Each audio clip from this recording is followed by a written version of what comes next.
Selamat siang guys. Hari ini kita lagi berada di Lembah Harau, tepatnya di Kabupaten 50 Kota. Ya, ini tempat wisatanya, kita ada air terjun.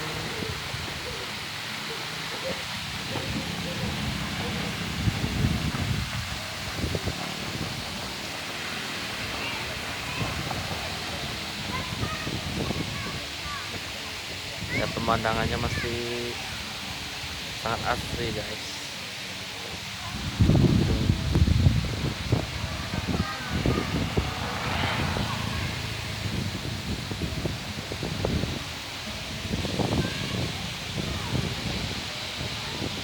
Kita dimanjakan dengan keindahan alamnya.